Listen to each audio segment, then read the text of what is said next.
Bonjour et bienvenue dans cette vidéo qui sera dédiée aux fonctions de lecture et d'écriture, d'où le nom de la fonction donc studio.h qui signifie standard input output. Il s'agit ici des instructions qui vont permettre à l'utilisateur de dialoguer avec la machine et vice-versa via des fonctions de lecture et d'écriture.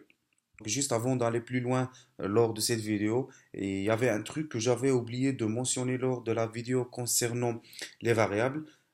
C'est pas vraiment très important, mais j'ai pensé que c'est fondamental de vous le dire, juste question de culture générale, ou bien au cas où un jour vous téléchargez un coup de source et vous vous trouvez face à ce qu'on va voir là maintenant, donc pour que vous puissiez comprendre de quoi il s'agit. Donc, il s'agit là des mots-clés volatiles. Par exemple, je peux écrire volatile int var1 qui peut prendre donc, n'importe quelle valeur. Donc, je peux mettre n'importe quelle valeur, par exemple le 10. Et aussi, donc, il y a le register, par exemple int var2, par exemple, qui va prendre la valeur 30. Ou bien n'importe quelle valeur, c'est juste pour initialiser les valeurs. Mais nous, ce qui nous intéresse ici, c'est les deux mots-clés volatile et registre. En quoi ça consiste? Tout simplement, il s'agit pour le volatile, ça veut dire que la variable, elle ne doit jamais passer par les registres de processeur et qu'elle doit toujours rester stockée dans la mémoire vive ou bien dans la RAM, d'où le nom volatile. Donc, pour aussi donc le mot-clé registre, ça, je pense que vous l'avez maintenant compris, c'est registre pour dire que la valeur de cette variable, elle va être stockée directement dans les registres du processeur. Et pourquoi? C'est pour pouvoir accélérer certains calculs, vu que les mémoires, dans les années 90 même 80, était un peu limité. Donc, on s'assure que notre variable se trouve dans le registre processeur, ce qui rend les calculs dans le programme plus rapides. Par contre, pour volatile, donc certains périphériques, eux, ils ne pouvaient pas accéder aux valeurs qui sont dans le registre. Donc ça, c'est carrément géré par votre système d'exploitation. Donc c'est lui qui gère qui doit accéder à quoi. Et c'est à travers donc les niveaux d'accès, questions de sécurité et tout ça. Donc on va empêcher certains périphériques d'accéder directement au registre des processeurs. Là, pour un périphérique qui va devoir utiliser une valeur d'une variable, si celle-ci elle se trouve au niveau du registre, là, le périphérique, il ne va pas pouvoir l'utiliser et donc ça peut générer un dysfonctionnement du périphérique. Donc pour le volatile, là, on s'assure que si le périphérique il essaie d'accéder à la valeur de la variable, ça va être sans problème. Personnellement, moi, j'ai jamais utilisé ceci ni l'avoir vu. euh, Juste dans un document que j'avais lu sur un site web, donc je me rappelle pas trop bien du nom du site, mais vous pouvez mettre par exemple volatile register, comme ça vous pouvez voir la définition, à quoi ça sert, plus d'informations de peut-être de ce que je vous ai donné. Mais j'ai pensé que vous aussi, vous devez le savoir au cas où un jour vous en aurez besoin. Donc on va fermer maintenant cette petite introduction, ou bien ces petites parenthèses concernant ces deux mots-clés volatile et register. Et on va fermer et on reviendra, c'est ce qu'on avait un peu dit lors de la vidéo concernant les variables. On avait dit qu'on allait, que pour les variables, on va manipuler différents types de variables, que ce soit des entiers, des flottants ou bien des caractères. Et à un certain moment, on va vouloir afficher le contenu de nos variables après avoir fait un traitement. Par exemple, si un autre programme il permet de faire un calcul ou bien il résout une équation de deuxième degré. Donc là, le problème de l'équation de deuxième degré, c'est très fameux dans les exercices du langage C. À un certain moment, on va devoir afficher un message pour l'utilisateur pour dire voilà les solutions ou bien voilà les valeurs des variables. Donc, comme vous pouvez le constater, une fois que vous avez créé un programme au langage C à travers votre IDE, là, je passe pas par un IDE, c'est juste un éditeur de texte et je fais la compilation d'une manière en ligne de commande. Donc là, si vous passez par un IDE et que vous créez votre solution en C, le programme, il va vous faire petit peu la même chose que j'ai là, c'est-à-dire une fonction main avec un print hello world et un return, mais ça va être un return 0 d'une manière générale. Moi, je mets 100 que du coup que ça soit toujours un entier. On a la fonction printf de la bibliothèque Studio. Donc cette fonction, elle est utilisée pour transférer du texte, des valeurs de variables vers le fichier de sortie standard stdout qui est d'une manière générale votre écran. On aura aussi la chance de voir que printf, elle peut aussi transférer le texte ou bien le contenu de nos variables vers d'autres périphériques ou bien vers d'autres standards de sortie tels les fichiers. Mais ça, on va le voir dans une vidéo qui sera dédiée aux fichiers. Mais là, on a une utilisation standard de la fonction printf. Donc, la fonction printf, elle prend un format de texte à afficher qui est ici le hello world et vous pouvez remarquer l'existence d'un anti/n. On appelle ça une séquence d'échappement. Donc, ceci dit que une fois que votre ordinateur, il va ou là, votre programme, il va afficher ce message, le programme, il va faire un retour à la ligne. Donc, comme vous pouvez le constater, donc je peux par exemple hello world, ceci est une ligne qui sera par exemple imprimée à part. Ça va dépendre. Donc là, donc, je vais sauvegarder. Je vais essayer de compiler et par la suite, donc je vais exécuter là que voilà hello world. Donc ça c'est le hello world, c'est ce qui est un peu écrit ici. Après donc on a le anti/n. Ceci dit que voilà une fois que qu'il a imprimé cette chaîne de caractères, le programme il a fait face à une séquence d'échappement. Donc ceci veut dire que va retourner à la ligne. Donc ce petit espace que vous voyez ici, donc c'est juste l'espace qu'il y a ici. Donc je peux le supprimer et recompiler. Donc, et la deuxième ligne, elle sera imprimée sans l'espace. Donc comme ça, si j'essaie de recompiler et réexécuter mon programme, là j'ai le premier message, donc le Hello World, et la deuxième ligne qui est écrite dans une nouvelle ligne.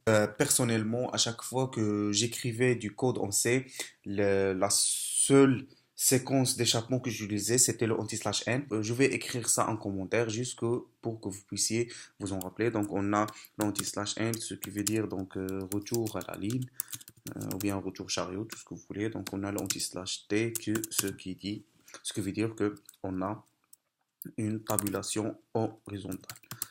Tabulation horizontale. Donc je peux mettre ça donc ici au lieu du anti/n, donc je peux mettre anti/t et je vais retester ce que va afficher la fonction printf. Donc là voilà, donc on a le hello world, un espace de tabulation après donc le deuxième message et ici on a le retour à la ligne qui est délimité par la séquence d'échappement anti/n. Donc, ça, c'est le format le plus simple d'une fonction printf. Sachez que pour le format du texte à écrire, donc on l'écrit toujours en premier paramètre qui est délimité par des guillemets. Donc ça, c'est très fondamental. Maintenant, je vais vous montrer comment on va pouvoir, par exemple, afficher le contenu des variables. Donc, supposons que j'ai une variable, par exemple, int âge. Donc, je peux mettre la valeur, par exemple, 20. Et par exemple, float, par exemple, prix, tout ce que vous voulez. Donc, le prix, ça va être donc le signe égal, on avait dit que c'est pour l'affectation. Par exemple, je peux mettre toutes mes lignes. Je peux mettre, par exemple, 89,12.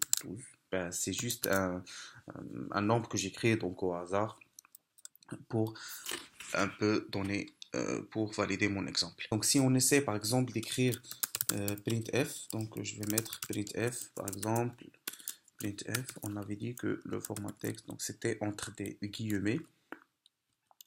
Si par exemple je veux dire donc votre âge est par exemple âge, donc supposons que âge là c'est le nom de ma variable ici qui est déclarée en entier.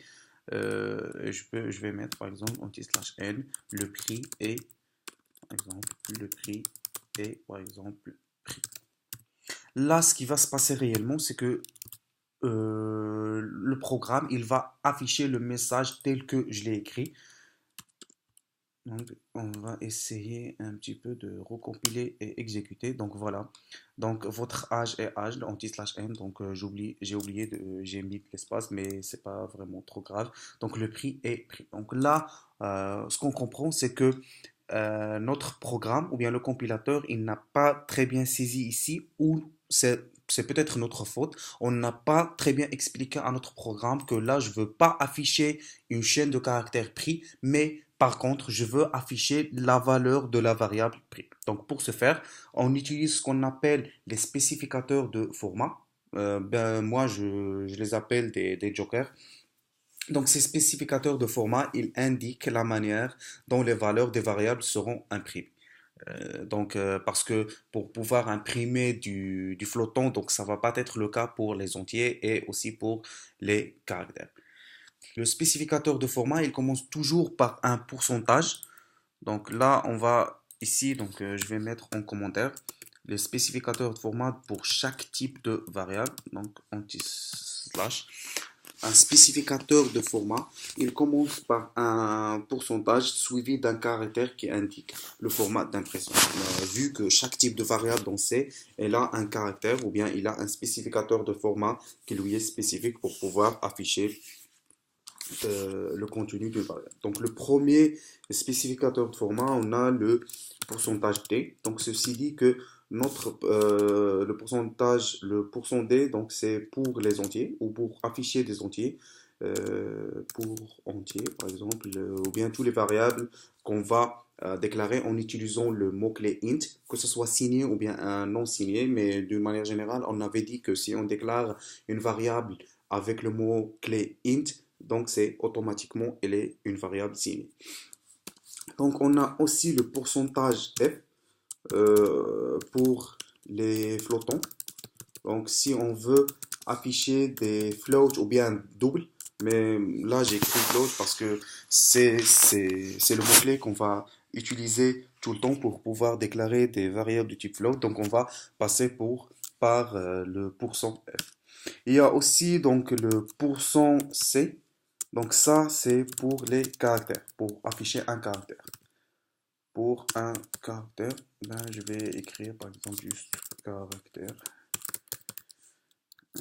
Caractère ou bien ce qu'on déclare avec le mot-clé car.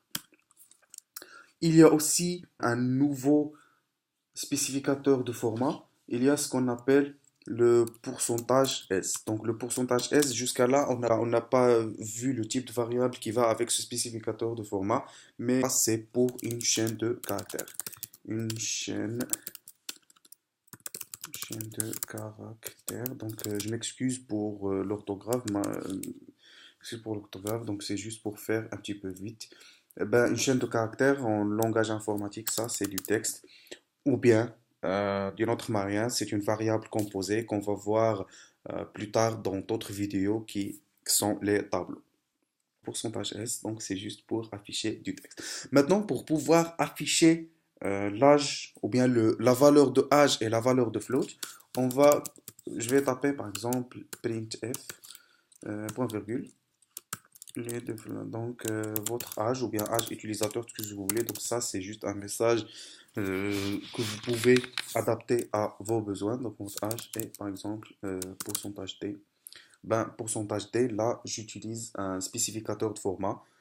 Et donc la fonction printf ou bien le compilateur ici, il va comprendre que après les guillemets qui va fermer le format du message, il doit se trouver, ou bien il doit trouver une variable de type int, ou bien une valeur entière. Donc je peux écrire là carrément 12, mais là c'est pas vraiment très pratique vu que je peux écrire 12 directement ici et ça va pas causer aucun problème.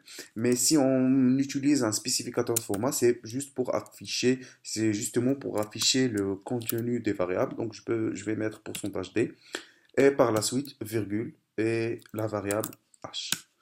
Comme ça, si j'essaie de recompiler mon programme et de le réexécuter, donc je vais essayer de mettre ça en commentaire. C'est juste pour que ce soit pas lisible pour mon programme et pour qu'on puisse avoir de l'affichage clair.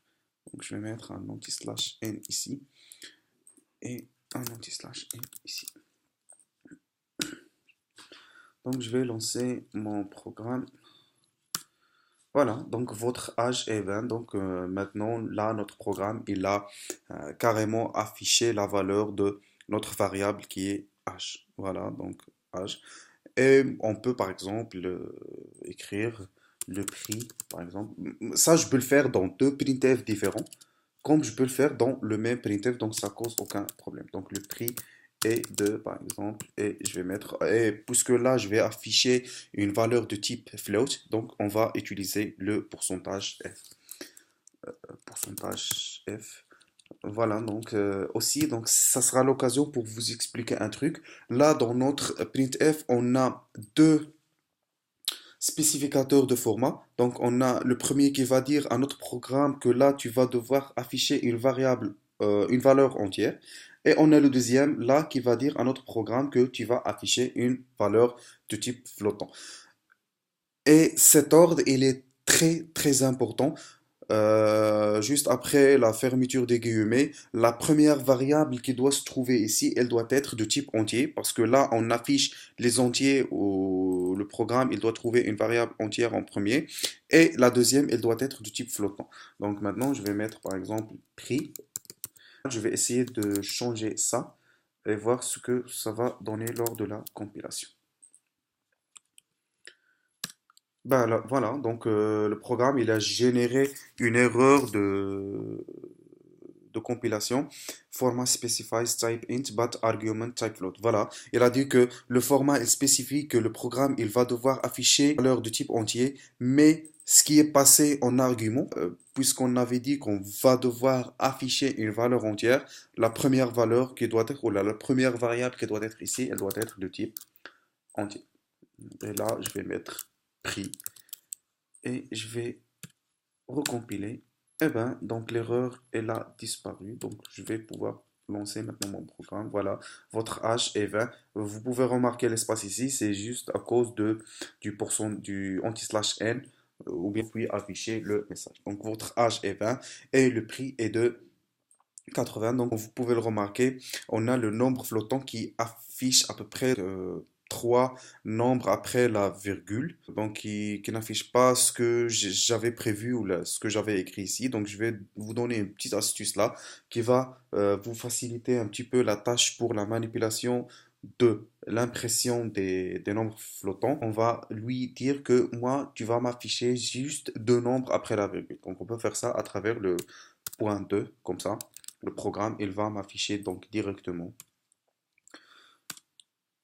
89,12. Comme vous pouvez aussi remarquer, ça c'est aussi très important. La virgule en informatique, elle est délimitée par un point. Donc on n'utilise pas vraiment de virgule, mais le point pour dire que voilà, c'est une virgule. Voilà, donc je vais exécuter. Voilà, mon programme, il a maintenant affiché que deux chiffres après la virgule. Donc si par exemple je tape ici 3 ou bien 4, il va m'afficher 89,1200. Donc je vais sauvegarder, recompiler, compiler et puis exécuter. Voilà, donc c'est 1200. Si c'est 3, donc il va m'afficher 80,120 et ainsi de suite. Ben là, je pense que vous avez un peu compris comment on va pouvoir, ou bien le rôle de la fonction printf. Donc printf, elle peut servir pour afficher juste un message, par exemple printf, un message normal, sans devoir passer des valeurs des variables. Par exemple, je peux mettre ici, donc anti/n, c'est bonjour et bienvenue dans mon programme, tout ce que vous voulez. Donc ça, c'est un message de bienvenue. Donc là, le printf, il n'accepte aucune séquence. Il y a deux séquences d'échappement dans mon printf, mais il n'y a pas de spécificateur de format. Donc j'affiche juste un message. Voilà, donc si par exemple votre programme il s'appelle Hello World et vous voulez le nommer par exemple en Hello World, donc vous allez remarquer que qu'au niveau de la fonction printf, là, ça permet pas un peu de délimiter, ou bien les guillemets ici, ils ont servi à fermer le printf et tout ce qui va suivre par la suite, donc pour pour le printf, ça fait pas partie du message à afficher. Donc là, on aura une erreur de compilation. Donc on aura, voilà, donc là on a une erreur de compilation. La fin du message à afficher, donc c'était délimité par les deux guillemets. Donc au cas où vous désirez afficher un mot entre les guillemets, on va utiliser des séquences d'échappement avec le anti-slash guillemets et anti-slash guillemets. Donc comme ça, le programme ou bien printf, il va comprendre que là, il ne s'agit pas de la fin de la chaîne à afficher, mais qu'il s'agit des guillemets qu'elle doit afficher au sein du message. Donc comme ça, donc, je vais essayer de recompiler et par la suite exécuter mon programme. Et voilà, donc mon programme Hello World, il est délimité par des guillemets.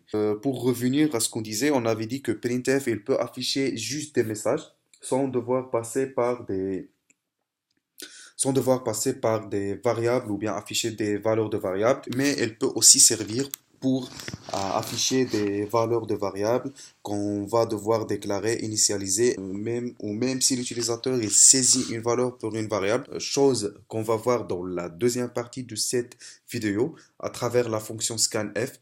Donc on va peut-être vouloir afficher la valeur qui a été saisie par l'utilisateur. Ce que vous devez retenir ici, c'est que pour pouvoir afficher la valeur d'une variable, on va devoir toujours passer par des spécificateurs de format. Le %d, c'est pour afficher un entier. Le %f, c'est pour les flottants. %c pour un caractère. Et %s, donc ça, on n'a pas vu ça jusqu'à maintenant, mais c'est pour afficher une chaîne de caractères.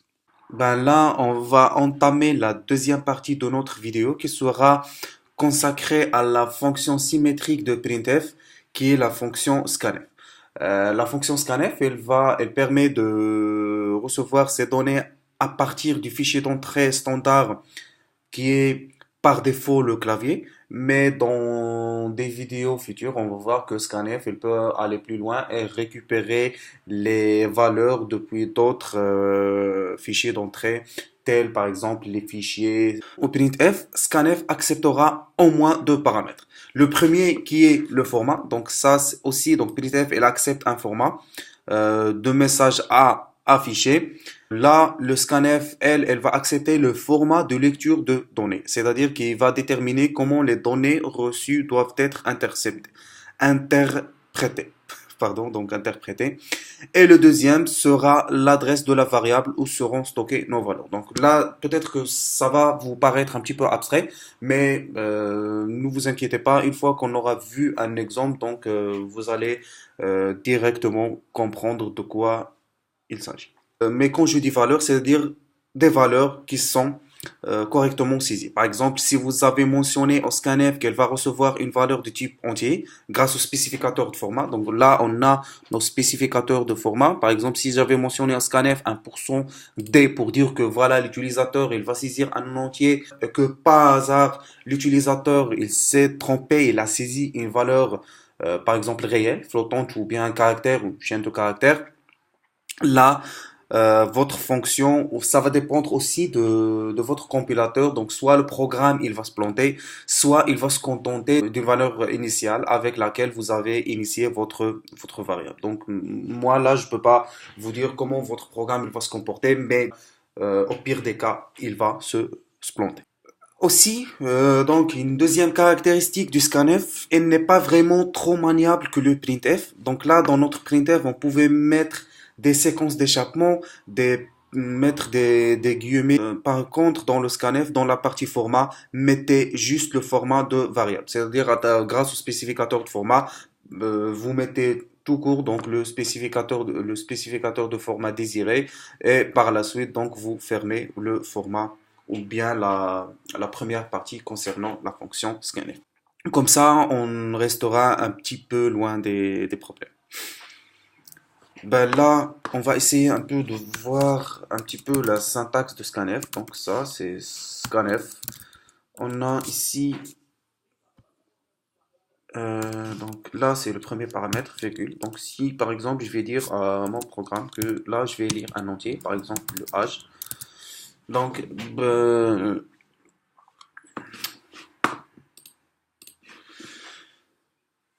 Dans le premier paramètre du scanf, donc ici on a mis le spécificateur de format et dans le deuxième paramètre, on va mettre la variable ou la donnée qui va être saisie sera stockée.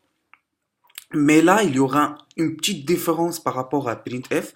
On avait dit qu'au niveau des variables, les valeurs elles sont stockées dans la mémoire. Pour cela, on doit dire aussi à notre scanf d'aller stocker la valeur qui va être saisie dans l'adresse de la variable. Et pour ce faire, on va devoir ajouter un caractère spécial que vous connaissez tous, donc qui est l'esperluette ou bien le et commercial.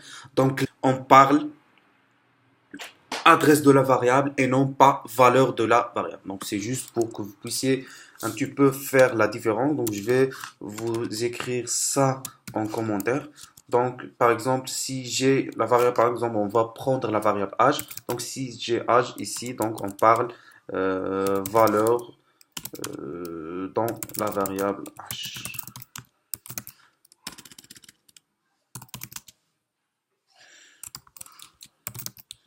Par contre, si on ajoute l'esperluette, donc là, on parle de l'adresse mémoire, c'est-à-dire l'adresse mémoire où se trouve réellement notre valeur. Donc voilà, c'est ça un petit peu la différence entre que permet le et commercial. Comme je l'avais déjà dit, le langage C, c'est un langage bas niveau qui demande une certaine rigueur et avec qui on ne peut pas faire vraiment du n'importe quoi. Il faut être aussi trop précis. Donc là, je vais fermer mon commentaire, donc j'ai oublié de le faire. Donc je disais que qu'il ne faut pas vraiment trop faire n'importe quoi avec le langage C et à chaque fois, on va devoir lui indiquer précisément quoi faire, comment le faire. Et c'est pour ça qu'il vous est demandé de connaître les caractéristiques de chaque fonction ou de chaque truc que vous allez utiliser. Mais ça, c'était juste une petite parenthèse. Là, j'aurai par exemple ma variable âge. Donc, je vais l'initier à 0. Je vais mettre ça en commentaire. Et par la suite, donc, je vais écrire un message, par exemple, ça c'est saisir votre âge.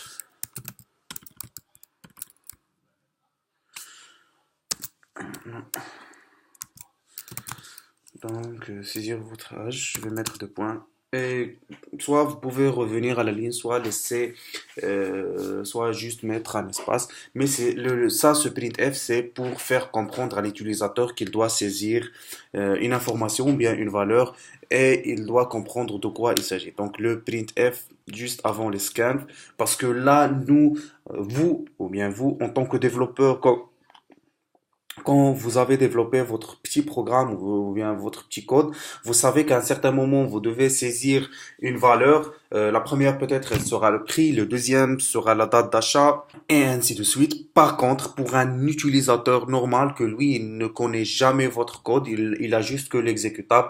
Là, il aura besoin de certaines indications pour qu'il puisse comprendre quoi saisir et quoi ne pas saisir.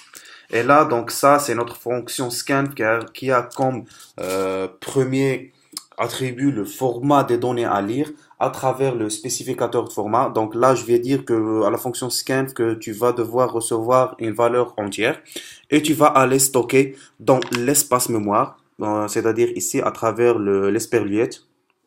Donc, tu vas aller le stocker dans l'espace mémoire qui est pointé ou là où se trouve la variable h. Donc, grosso modo, c'est pour dire, voilà, la variable h, tu vas aller à l'espace mémoire qui lui est alloué par le système d'exploitation et tu vas mettre la valeur qui a été saisie par l'utilisateur.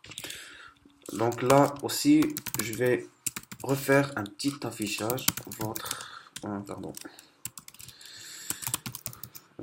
Je vais mettre un anti-slash n ici. Donc votre âge et puisque là il s'agit d'une valeur entière, donc je vais mettre le spécificateur de format pour son t, anti-slash n et virgule h. Donc je vais essayer de recompiler mon programme et pouvoir l'exécuter. Bonjour et bienvenue dans mon programme Hello World. Saisir, voilà, donc là, on a saisir votre âge et le scanf, elle permet de faire un petit pause pour le système. Elle attend une entrée au clavier avant de pouvoir laisser le programme terminer l'exécution de la suite des instructions. Par exemple, je peux saisir une valeur, donc c'est 30.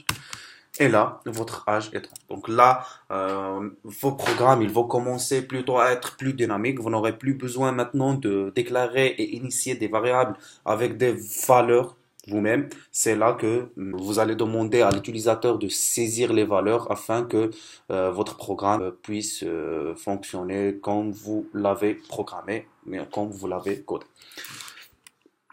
Là, c'est juste un petit bonus que je vais vous dire. Afficher directement, donc là, je vais mettre ça en commentaire. C'est juste pour que mon compilateur ne l'interprète pas. Donc, je vais essayer de recompiler mon programme. Et là, je vais essayer de l'exécuter. Voilà, donc là, votre âge est là, il m'a affiché une valeur arbitraire. Il peut s'agir d'une valeur qui existait dans votre mémoire, vu que votre mémoire, elle est utilisée, libérée, utilisée, donc il y a des espaces mémoire qui sont utilisés, libérés tout le temps. Et là, une fois que mon programme, il a commencé à s'exécuter, le système d'exploitation, il a cherché une case qui n'est pas verrouillé, c'est-à-dire qu'il n'est pas utilisé, mais lui, il ne vérifie pas que si cette case, elle contient toujours une valeur ou non. Donc, il a réservé cette case ou bien cette adresse pour moi. Si vous n'initialisez pas vraiment vos données, là, il peut qu'il vous affiche du n'importe quoi, comme il peut vous afficher rien du tout. Donc, ça va dépendre sur ce que trouve dans l'espace mémoire qui a été réservé et aussi, donc, ça va dépendre sur votre système d'exploitation s'il va un peu libérer l'espace ou bien l'initialiser avant de pouvoir l'utiliser. C'est pour ça que c'est très fondamental. Donc, prenez l'habitude d'initialiser vos variables. Question de ne pas tomber sur n'importe quoi. Ben voilà, donc là c'était un petit peu la vidéo autour des fonctions printf et scanf. Je pense que c'était pas vraiment trop difficile, non? Donc vous pouvez utiliser printf et scanf sans aucun problème.